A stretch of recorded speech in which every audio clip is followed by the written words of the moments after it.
하나님의 뜻으로 말미암아 그리스도 예수의 사도된 바울은 에베소에 있는 성도들과 그리스도 예수 안에 있는 신실한 자들에게 편지하노니, 하나님 우리 아버지와 주 예수 그리스도로부터 은혜와 평강이 너희에게 있을지어다.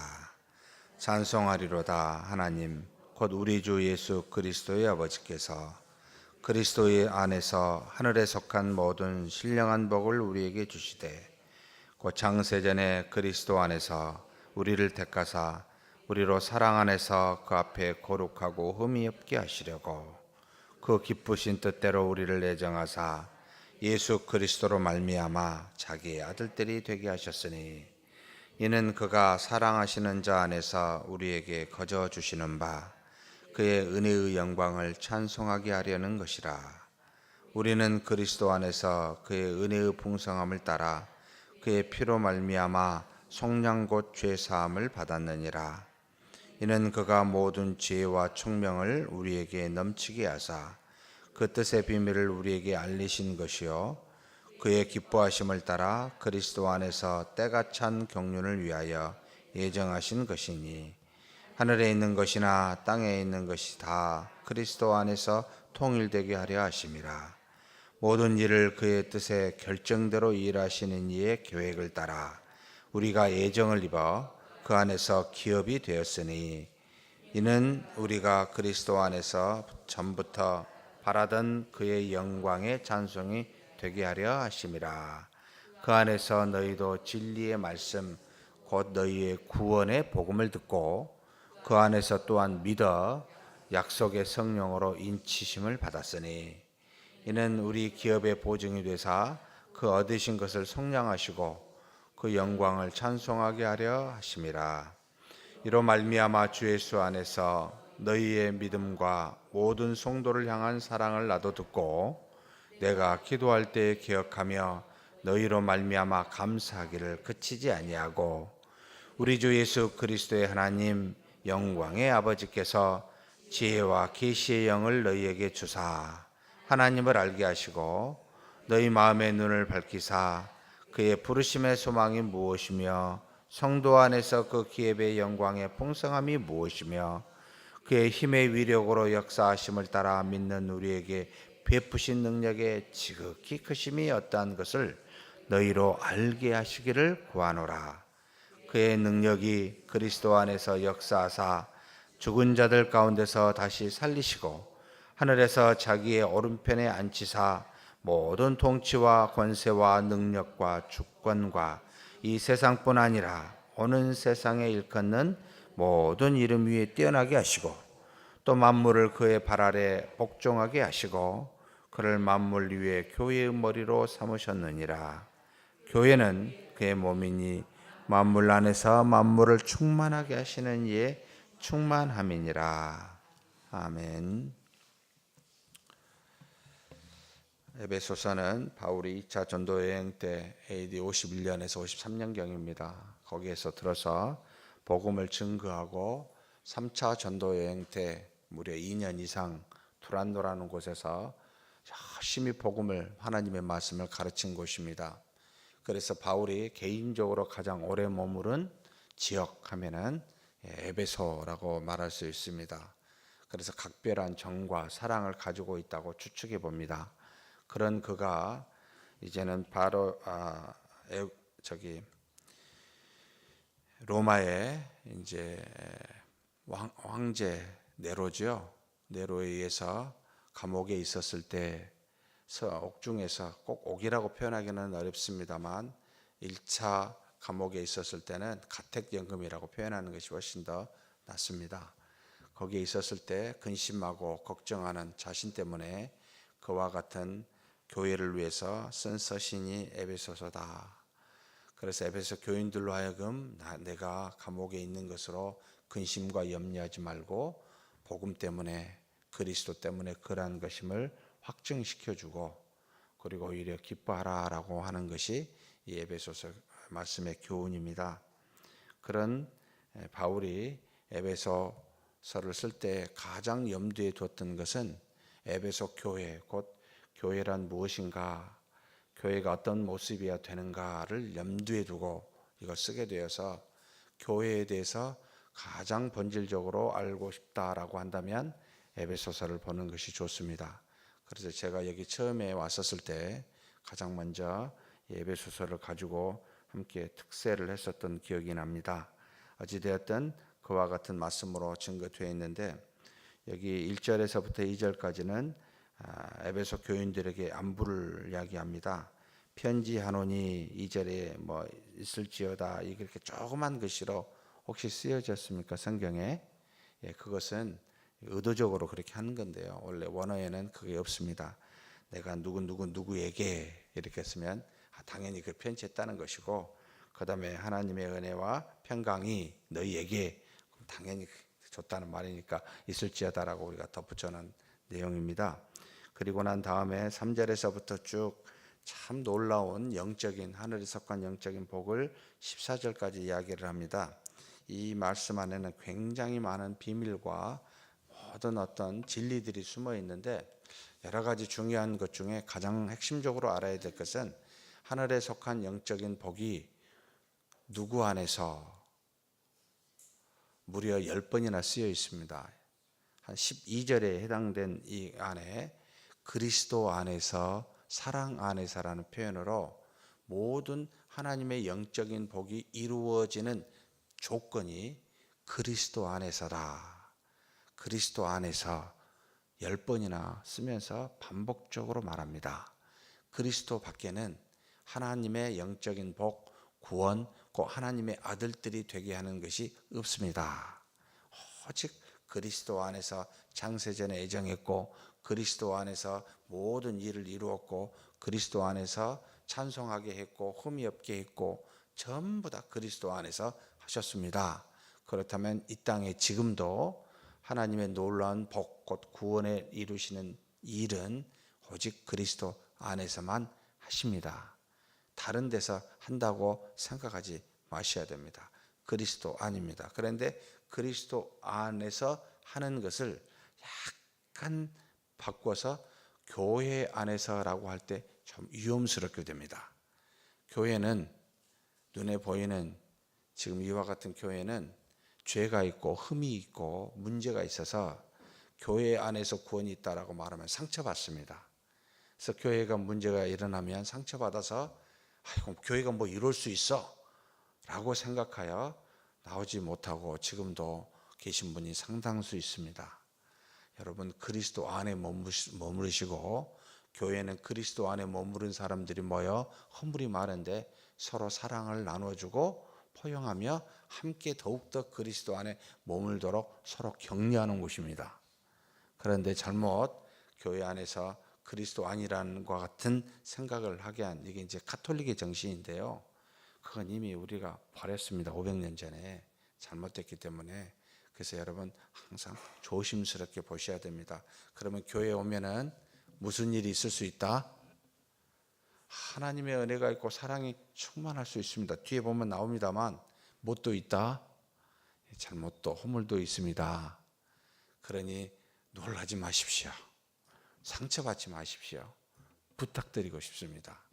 교회 안에는 이런저런 믿음의 사람이 있지만 연약한 믿음, 서로 부족해서 허물이 나타나 가시가 있어서 찔릴 수 있습니다. 탁 찔림을 당했습니까? 그러면 그리스도 아니지만 아직 연약하구나 이렇게 이해하셔야 됩니다.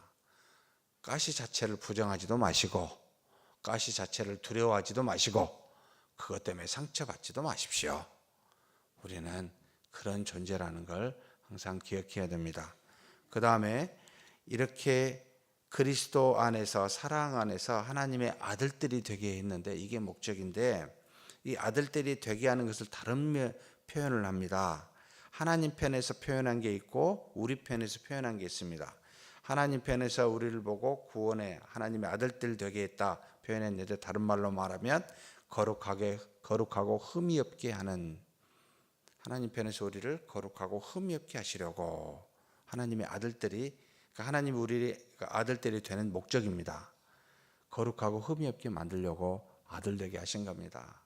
그리스도를 닮은 자 만들려고 하셨다는 말이지요. 그러면 우리가 이 땅에서 당연히 계속해서 거룩한 자가 되도록 거룩하신 분과 붙어 있어야 됩니다. 연합해 있어야 됩니다. 그리고 흠이 없어야 된다는 말은 죄가 없어야 된다는 말입니다. 그리스도 안에서 계속해서 회개와 말씀을 따라 순종함으로 우리 죄를 줄여가야 됩니다. 이게 우리가 이 땅에서 하나님이 그렇게 살도록 바라시는 목적이기도 합니다. 거룩하고 흠이 없게 살게 하려고. 그런데 그것만이 아닙니다. 또 하나님 편에서 보면 그의 영광의 찬송이 되게 있습니다. 우리를 보고 하나님이 주신 그 은혜, 그 영광은 두 가지밖에 없습니다. 예수 그리스도를 드러내는 것과 내 안에 있는 성령을 드러내는 것. 하나님이 눈에 보이게 나타나는 건 눈에 보이지 아니하신 두 분이 우리 모습을 통해서 나타나는 이 영광, 이것을 하나님께서 우리로 그렇게 되게 하시려고 아들들이 되게 했다, 그 뜻입니다. 그럼 우리 편에서는 어떤 목적이 있습니까?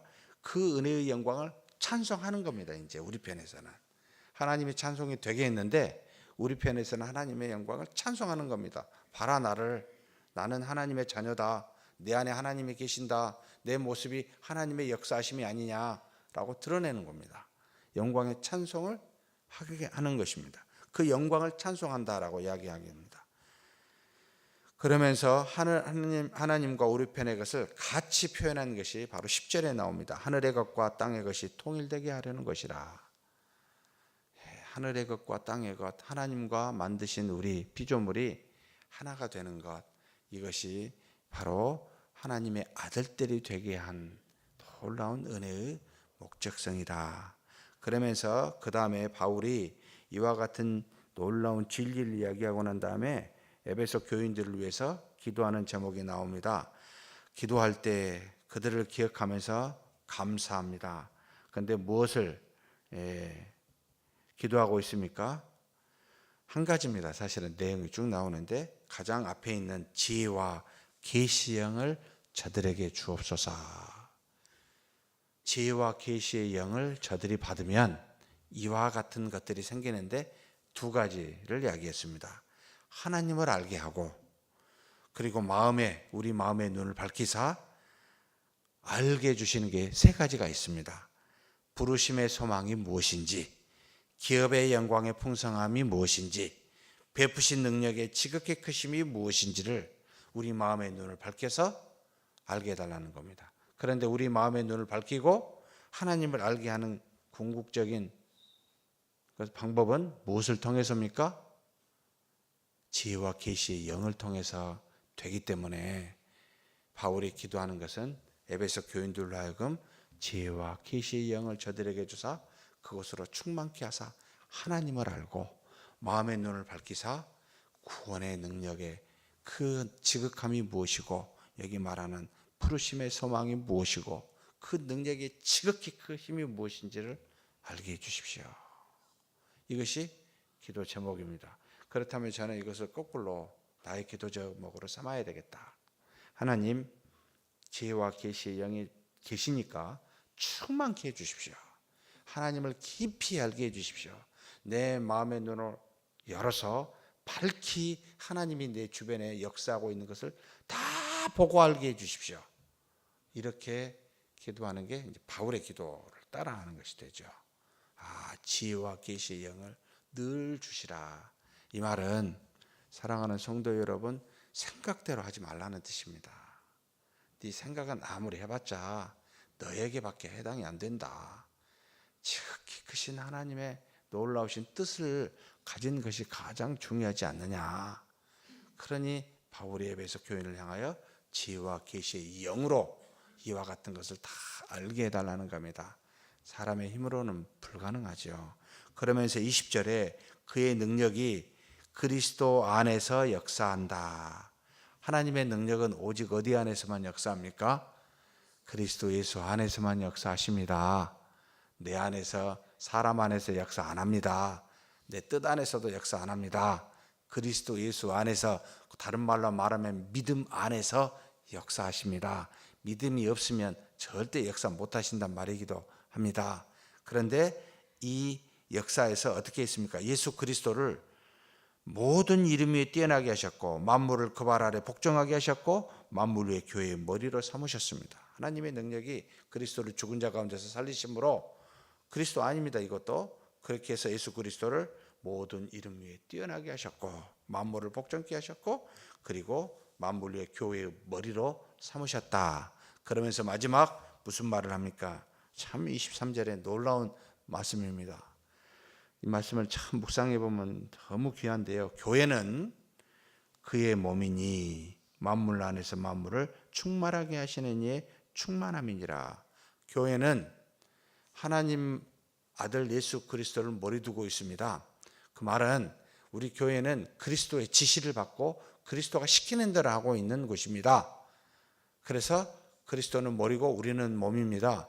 머리가 몸을 부리듯이 그리스도가 우리를 부려야 됩니다. 사람이 부리는 곳이 아닙니다. 하나님의 말씀으로 통치되는 곳입니다. 이야기해놓고 그 다음에 교회는 만물에 뭐가 돼요? 만물 충만하게 하시는 이의 충만함입니다. 우리는 또 만물, 하나님이 우리 안에 역사하사 교회 안에 역사하사 그리스도를 나타내고 그 모든 뜻을 나타내니 우리는, 이 교회는 만물의 또 충만함입니다. 만물을 충만하게 해주는 충만함이 교회가 있습니다. 그래서 만물을 빛나게 하고 만물을 만물되게 하는 것이 또한 우리 교회라는 말입니다. 교회 안에는 그리스도가 있고 만물 안에는 교회가 있습니다.